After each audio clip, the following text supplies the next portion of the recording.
প্রিয় দর্শক শ্রোতা, আসসালামু আলাইকুম এবং অফুরন্ত শুভকামনা সবার জন্য।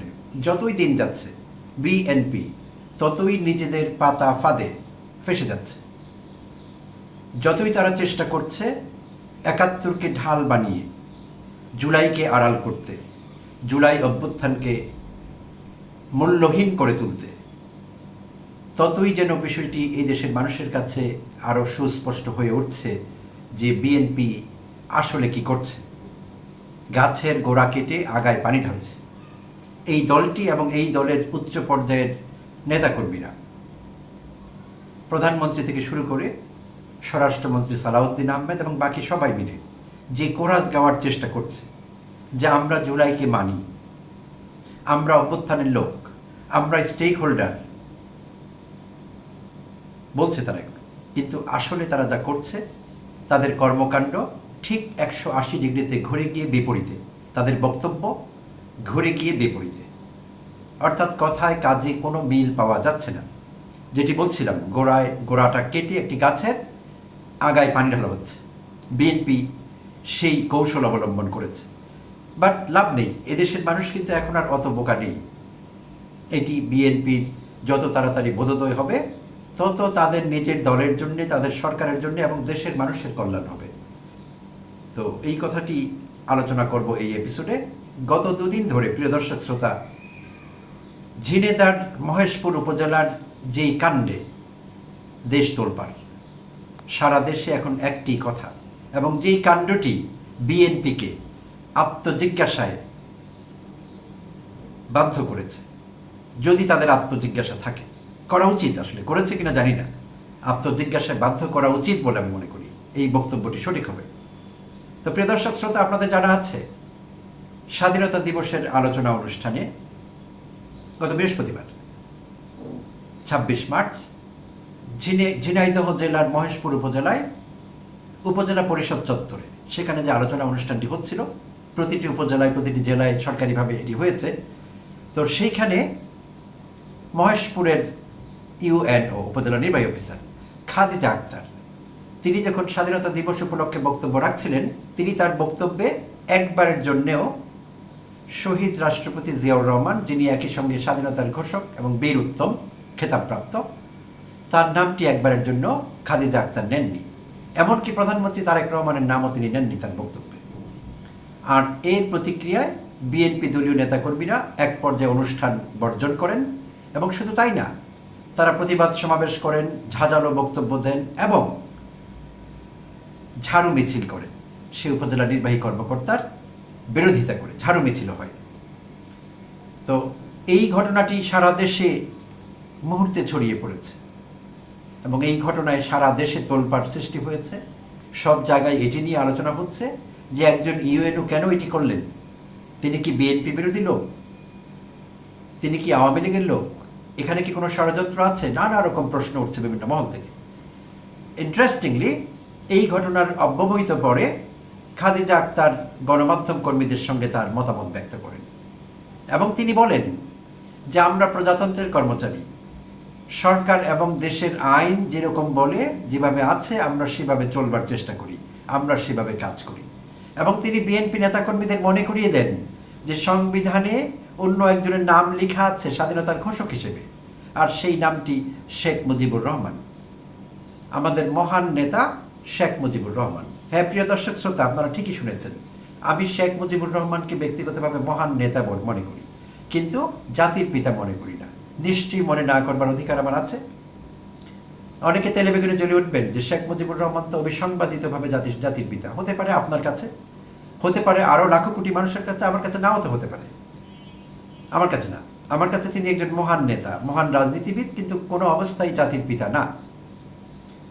আবার আমি যখনই বলছি শেখ মুজিবুর রহমান একজন মহান নেতা, তখনও কেউ কেউ তেলে বেগুনে জ্বলে উঠতে পারেন, তার এই দোষ সেই দোষ, তিনি কি করে মহান নেতা হন, সেটি আপনার বিশ্লেষণ, আপনার প্যারামিটারে আপনি তাকে সেভাবে দেখতেই পারেন। মহান নেতাও না মানবার অধিকার আপনার আছে।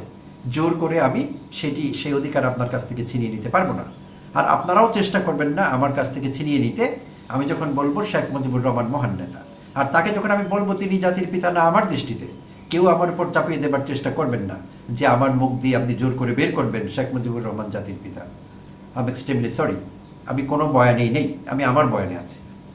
তো প্রিয় দর্শক শ্রোতা, যা বলছিলাম, তো ইউএনও পরিষ্কার জানিয়ে দিলেন তার মতামত, এবং তিনি বললেন যে সংবিধানে আরেকজনের নাম আছে, তাহলে আমি কি করে জিয়াউর রহমানের নাম নেব? সংবিধান আগে পরিবর্তন করতে হবে। বক্তব্য পরিষ্কার, লাউড অ্যান্ড ক্লিয়ার। তো আমি এখানে খাদিজা আক্তারকে স্যালুট করছি। তার ব্যক্তিত্ব, আত্মসম্মান বোধ, তার সংবিধান সম্পর্কে ধারণা, সব কিছু মিলে আমি তাকে স্যালুট করছি, এবং সর্বোপরি তার সাহস। তো অনেক কিছু স্থানকাল পাত্রের নিরিখে দেখতে হয়, কিন্তু খাদিজা আক্তার সেটি উপেক্ষা করেছেন। যা সত্যি তিনি তাই বলেছেন। সংবিধান অনুযায়ী তিনি কাজ করতে চেয়েছেন, এবং প্রজাতন্ত্রের প্রতিটি কর্মচারীকে তাই করতে হবে নিশ্চয়ই। এবং আমি মনে করি আগামী দিনগুলোতে এই দেশের প্রজাতন্ত্রের সমস্ত কর্মচারী, সমস্ত কর্মকর্তা খাদিজা আক্তারের পদাঙ্ক অনুসরণ করবে। সংবিধানে যা লেখা আছে এর বাইরে তাদের যাবার কোনো সুযোগ নেই, এবং এর বাইরে গিয়ে কাউকে গ্লোরিফাই করবার দরকার নেই, জাস্টিফাইবলি হলেও দরকার নেই। শহীদ রাষ্ট্রপতি জিয়াউর রহমান, তাকে গ্লোরিফাই করবার মতো মিলিয়ন কারণ আছে। আমি নিজে তার একজন বিরাট ভক্ত, বিভিন্ন এপিসোডে আমি সেটি উল্লেখ করেছি।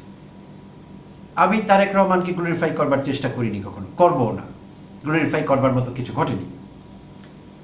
হ্যাঁ, প্রয়াত প্রধানমন্ত্রী বেগম খালেদা জিয়া, তার সম্পর্কে ভালো কথা বলবার আছে আমার অনেক, বলেছি বিভিন্ন এপিসোডে। সমালোচনা করবার অনেক জায়গা আছে, সো তার বিষয়ে আমি আর বাড়িয়ে কথা বলতে চাইছি না। কিন্তু অবিসংবাদিতভাবে আমার বিচারে শহীদ প্রেসিডেন্ট জিয়াউর রহমান সত্যিকারের একজন দেশপ্রেমিক ছিলেন, সত্যিকারের একজন স্টেটসম্যান ছিলেন জিয়াউর রহমান, শুধু রাষ্ট্রপতি ছিলেন না। তো যাই হোক, তারপরেও তার নাম নেওয়া যাবে না। খাদিজা আক্তার যেটি বলেছেন ৭২-এর সংবিধানে নেই, যেই ৭২-এর সংবিধানকে বিএনপি ধর্মগ্রন্থ বানাবার চেষ্টা করছে। উঠতে, বসতে, খেতে, পড়তে, শুতে, ঘুমোতে যাওয়ার আগে ঘুম থেকে উঠে তাদের একটি এখন জপমালা, সেটি হলো ৭২-এর সংবিধান। মহান সংবিধান, আহা সংবিধান, সংবিধানে আছি, সংবিধানের বাইরে হলে নাই, সংবিধান মেনে সব কিছু করেছি, এখনও আগামী দিনগুলোতে সংবিধানের সঙ্গে থাকতে চাই, এর বাইরে কিছু করতে পারবো না, ইত্যাদি ইত্যাদি। আমাদের কান ঝালাপালা বিএনপির মুখে সংবিধানের এই মাহাত্ম্য, এই তাৎপর্য, এই শানে নজরুল শুনতে গিয়ে। তো এরই মধ্যে গতকাল আবার সালাউদ্দিন আহমেদ, বিএনপির সবচাইতে বিতর্কিত যে নেতা এবং যেই মন্ত্রী, এখন স্বরাষ্ট্রমন্ত্রী হিসেবে দায়িত্ব পালন করছেন, সাবেক আমলা, এবং অনেকের বিবেচনায় এসালমের লোক, আবার অনেকের বিবেচনায় ভারত থেকে স্পেশাল অ্যাসাইনমেন্ট নিয়ে এসেছেন, সেটি বাস্তবায়নের চেষ্টা করছেন অনেকের বিবেচনায়। আমি তো আর তাদের মুখ বন্ধ করতে পারবো না, তারা এমনটি বলছেন। লাখো কোটি মানুষ, এক দুজন না। আচ্ছা, তো যাই হোক, তো সেই সালাউদ্দিন আহমেদ গতকাল শুক্রবার ছিল, কথা বলছিলেন ইঞ্জিনিয়ার্স ইনস্টিটিউশন মিলনায়তনে স্বাধীনতা দিবস উপলক্ষে বিএনপির আলোচনা সভায়। তিনি বলছিলেন ৭১ আগে সব কিছু, তারপরে আমরা জুলাইকে অস্বীকার করি না, জুলাইকে মানি, এই কথা তিনি বলছিলেন। এবং তিনি বলছিলেন সব কিছু পরে, এবং তিনি এটিও বলছিলেন যে অন্য কোনো কিছুকে ৭১-এর কাছাকাছি আনা যাবে না, ৭১-এর সঙ্গে তুলনা করা যাবে না, এইসব বলছিলেন তিনি। অর্থাৎ আবারও স্বাধীনতা যুদ্ধ, মুক্তিযুদ্ধ, ৭১, এইসবের শানে নজরুল, তাৎপর্য, মাহাত্ম্য সব কিছু তিনি আমাদের বোঝাবার চেষ্টা করছিলেন। প্রধানমন্ত্রী তারেক রহমানকে দেখলাম আমাদের স্মরণ করিয়ে দিচ্ছিলেন আমরা যাতে বিশেষ গুরুত্ব দিই ৭১-কে, মহান স্বাধীনতা যুদ্ধকে, স্বাধীনতা দিবসকে, এইসব আমাদের মনে করিয়ে দিচ্ছিলেন। তো দুঃখজনক হলেও সত্যি, আমি দুজনের দৃষ্টি আকর্ষণ করছি, প্রধানমন্ত্রী তারেক রহমান এবং স্বরাষ্ট্রমন্ত্রী সালাউদ্দিন আহমেদ, আপনারা দুজনের কেউ মুক্তিযোদ্ধা ছিলেন না। আপনারা দুজনেই শিশু ছিলেন, আমিও শিশু ছিলাম। তো মুক্তিযুদ্ধ সম্পর্কে আমাদের প্রত্যক্ষ কোনো অভিজ্ঞতা নেই। আপনাদের দুজনের অভিজ্ঞতা যেমন কেতাবি অভিজ্ঞতা, থিওরিটিক্যাল, বই পুস্তক পড়ে, আমারও সেরকম। তো কিন্তু আমার জীবনবোধ দিয়ে আমি সেটি বুঝবার চেষ্টা করেছি। আমি যখনই বড় হচ্ছিলাম, বেড়ে উঠছিলাম, এবং তখন আমি দেখলাম যে এই দেশটি লুটেপুটে খাচ্ছে বিভিন্ন দলের সংসদ সদস্য নামের দুর্বৃত্তরা।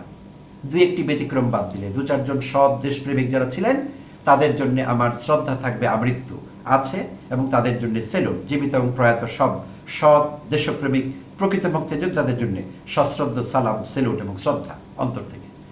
আর বাকি সব যারা 99%, আমি দুর্বৃত্তই দেখেছি। আমার যবে থেকে বুদ্ধি হয়েছে, বুঝতে শুরু করেছি, ৬৯-এ আমার জন্ম, তাই হয়তো আরও ১৫ বছর লেগে গেছে বোঝা শুরু করতে। তখন থেকে আমি দুর্বৃত্ত ছাড়া ২-১টি ব্যতিক্রমের কথা বলেছি। আমি আর কোনো সংসদ সদস্য দেখিনি, আমি আর কোনো জনপ্রতিনিধি দেখিনি। তাদের একটি কাজ ছিল, কখনো তাদের গায়ে মুজিব কোট, কালো রঙের সেই কোটটি, কখনো তাদের হাতে ধানের শীষ, কখনো তাদের কাঁধে জোয়াল, হাতে লাঙল, এই নানান ফরম্যাটে নানান বেশভূষায় তারা আমাদের সামনে হাজির হয়েছেন। তারা আমাদের ত্রাতা, তারা আমাদের রক্ষাকর্তা, তারা মুক্তিযুদ্ধের ধারক বাহক, তারা স্বাধীনতার চেতনার একমাত্র উত্তরাধিকারী এবং একমাত্র এজেন্ট, সোল এজেন্ট যেটিকে বলি আমরা, পরিবেশক, পরিচালক, চিত্রনাট্য রচয়িতা, যা যা বলা যায় তারা সব কিছু। আর আমরা সাধারণ মানুষ, কোটি কোটি মানুষ, আমরা কেউ কিছু না, আমরা তাদের হাতের গিনিপিগ। এইভাবেই দেশটি চলছিল। তো সব কিছুকে কেন্দ্র করে দেশে সাম্প্রতিক ইতিহাস যদি বলি, 1/11 আসলো 2007-এর 11 জানুয়ারি। 1/11 আসলো, মিলিটারি ব্যাকড গভর্নমেন্ট আসলো। কেন আসলো? সেই পরিস্থিতি কে তৈরি করেছে? বিএনপি তৈরি করেছে। 2001 থেকে 6 পর্যন্ত বিএনপির দুঃশাসন পটভূমি রচনা করেছে, গ্রাউন্ড ওয়ার্ক করে দিয়েছে 1/11 আসবার জন্য। কারণ আমরা জানি সেই সরকারগুলো সুযোগ খোঁজে, সামরিক সরকারগুলো অতীতেও সুযোগ খুঁজেছে। সকালবেলা আমরা শুনতে পাই ঘুম থেকে উঠলে, প্রিয় দেশবাসী, আসসালামু আলাইকুম, বিসমিল্লাহির রহমানির রহিম, দেশের ক্রান্তি লগ্নে বিশেষ প্রয়োজনে আমি এসেছি আপনাদের ত্রাতা হয়ে। অনেকবার এই বক্তব্য আমরা শুনেছি, আমরা এগুলোর সঙ্গে পরিচিত। আর যখন এটি ঘটেছে তখনই আমরা শুনেছি দেশের ক্রান্তি লগ্নে, অর্থাৎ রাজনৈতিক দলগুলো, রাজনীতিবিদেরা একটি ক্রান্তি লগ্ন তৈরি করেছেন, অতীতে করেছিলেন অনেকবার। তো শেখ হাসিনা সর্বশেষ করলেন। 15 বছর, 15.5 বছর ধরে আমাদের শাসন শোষণ করে, আমাদের উপর জুলুম, নির্যাতন, গুপ্ত হত্যা, গুম, খুন, লুট, অর্থ পাচার সব কিছু করে দেশকে ভারতের একটি অঙ্গরাজ্যে পরিণত করে পটভূমি তৈরি করেছিলেন, যেই জন্য হয়েছিল জুলাই যুদ্ধ। তবে মিলিটারি শাসকেরা যে উদ্দেশ্যে ক্ষমতা নিতেন, দেশের ক্রান্তি লগ্নের কথা বলে, জুলাই যোদ্ধারা সেই উদ্দেশ্যে জুলাই যুদ্ধ করেননি। গণ অভ্যুত্থান জুলাইতে 2024-এ সেই জন্য হয়নি। আর সেই গণ অভ্যুত্থান কতিপয় ছাত্র নেতার ছিল না, অল্প কিছু কিশোর তরুণের ছিল না। সেই অভ্যুত্থান হয়ে উঠেছিল গণমানুষের অভ্যুত্থান, যে অভ্যুত্থানে বেরিয়ে এসেছিলেন বিশ্ববিদ্যালয়ের শিক্ষকেরা, সাংবাদিকেরা, সামরিক কর্মকর্তারা, সিভিল অ্যাডমিনিস্ট্রেশনের কর্মকর্তারা, অধ্যাপকেরা, শিক্ষকেরা, সাংবাদিকেরা, সাধারণ মানুষ, মেহনতি মানুষ, খেটে খাওয়া মানুষ, শ্রমিক, কৃষক, সবাই নেমে এসেছিলেন, বেরিয়ে এসেছিলেন। কারণ তাদের সন্তানেরা খুন হচ্ছিল শেখ হাসিনার পালতু কুত্তাদের হাতে। তাই আমরা আর ঘরে থাকতে পারিনি। আমি নিজেও বেরিয়ে এসেছিলাম, আমার ছাত্রদের খুন করা হয়েছিল। আমি একজন শিক্ষক, বাই দ্য ওয়ে, অনেকবার বলেছি, সামান্য শিক্ষক আমি, আমার ছাত্রদের খুন করা হয়েছিল। তাই আমি ঘরে বসে থাকতে পারিনি, আমি ঘরের বাইরে এসেছিলাম। আমার মতো নাককুটি আপনারাও ঘরের বাইরে এসেছিলেন। তো সেই জুলাই অভ্যুত্থান উত্তর অন্তর্বর্তীকালীন সরকার। তো বিএনপির হাবভাব এই ছিল যে পারলে তারা প্রথম দিন 5 আগস্ট ক্ষমতা চাইছিল বিএনপি, যে আমাদের হাতে ক্ষমতা দিয়ে দাও, দেশ স্বাধীন হয়েছে, আমরা তো আছি, তোমাদের সেবকেরা, আগে তোমাদের সেবা করেছি, দেশকে বারবার বিশ্ব চ্যাম্পিয়ন করেছি দুর্নীতিতে, আমরা তো আছি, আমাদের হাতে ক্ষমতা দিয়ে দাও। বিএনপি সেই ভাবটি ধরেছিল। 5 আগস্ট থেকে দেখছি আমরা সেটি। পরবর্তীতে যখন 8 আগস্ট অন্তর্বর্তীকালীন সরকার গঠিত হলো, একটি দিনের জন্য বিএনপি সরকারকে সহ্য করতে চায়নি, সহ্য করতে পারেনি।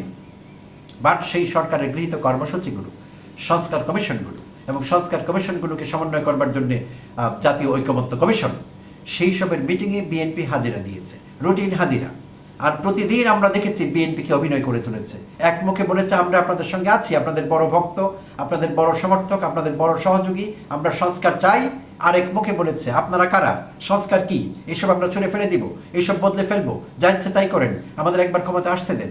সব কথা আমাদের মনে আছে। আমি এখন আর দুগ্ধপুষ্য শিশু নই, 69-এর এনামুল কবির নই, আমি 2026-এর এনামুল কবির, 2024-এর এনামুল কবির। তো আপনারাও আমার মতোই, প্রিয় দর্শক শ্রোতা, আপনাদের মেমোরিও শর্ট হয়ে যায়নি, আমাদের কারো মেমোরিতে শর্ট সার্কিট হয়নি।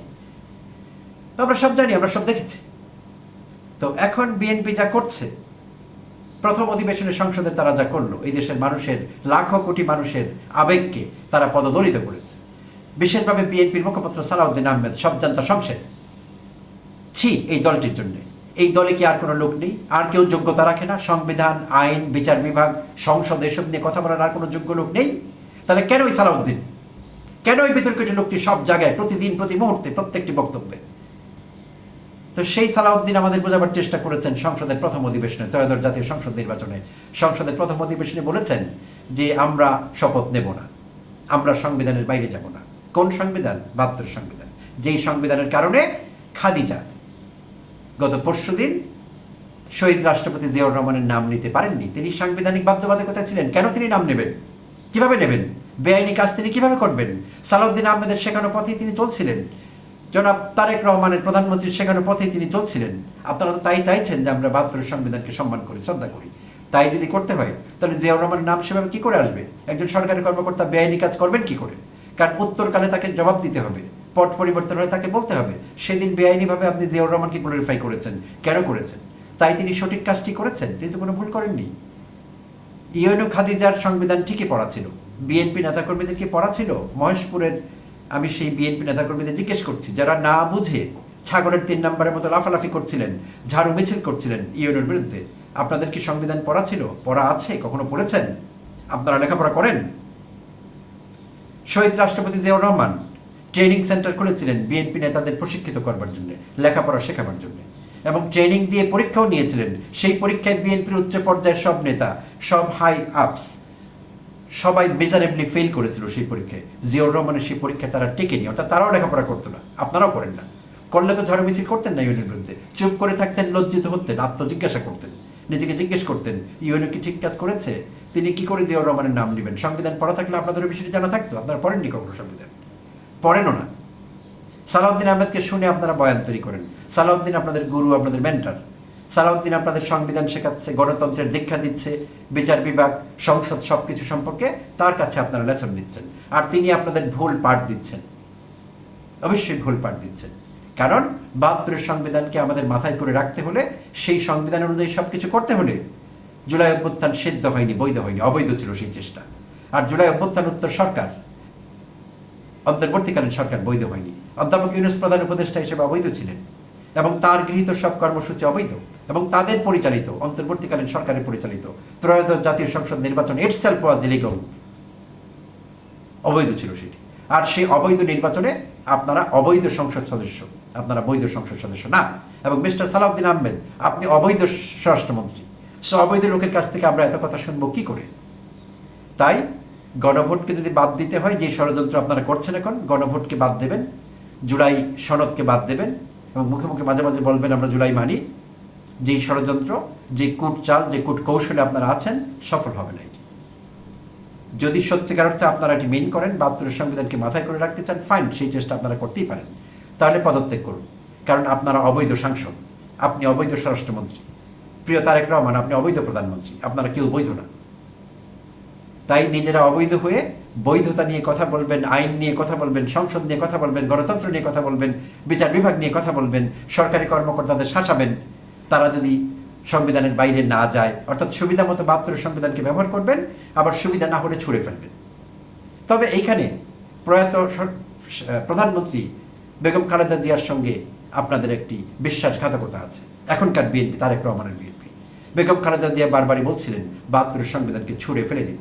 সেই সংবিধানকে আপনারা মাথায় করে রাখতে চাইছেন, এবং আমাদের মনে করিয়ে দিচ্ছেন আমরাও যাতে এটিকে সকাল বিকাল চুমু খাই। দুঃখিত, আমরা সেটি করব না। সেই সংবিধান হাসিনা তৈরি করেছিল, সেই সংবিধান প্রত্যেকটি সামরিক শাসককে বৈধতা দিয়েছিল, সেই সংবিধান আজকের বাংলাদেশের পটভূমি তৈরি করেছিল। তো সেই সংবিধানকে বেগম খালেদা জিয়া ঠিকই বুঝতে পেরেছিলেন, বাট আপনারা বুঝতে পারেন না। সালাউদ্দিন আহমেদকে অনেকে বিশেষজ্ঞ মনে করেন। আপনি যদি বিশেষজ্ঞ হবেন, তাহলে সেই সংবিধান যে শেখ হাসিনা তৈরি করে, সেই সংবিধান যে মনস্টার তৈরি করে, সেটি আপনার জানার কথা না? জানেন আপনি সেটি? তাহলে কার এজেন্ডা আপনি বাস্তবায়ন করছেন, কার অ্যাসাইনমেন্ট নিয়ে আপনি আছেন? তাহলে লোকেরা যে কথাগুলো বলে, সেই সব কথাগুলোকে কি আমরা বিশ্বাস করব? যত তাড়াতাড়ি আপনারা এই দ্বিচারিতা থেকে বের হয়ে আসতে পারবেন, যত তাড়াতাড়ি আপনারা এই স্ববিরোধিতা থেকে বেরিয়ে আসতে পারবেন, তত আপনাদের মঙ্গল। দল হিসাবে আপনারা টিকে যাবেন, আবার জয় বাংলা হবার সম্ভাবনা থাকবে না, তত বেশি দেশের মঙ্গল, আমাদের মঙ্গল। ধন্যবাদ সবাইকে সঙ্গে থাকবার জন্য।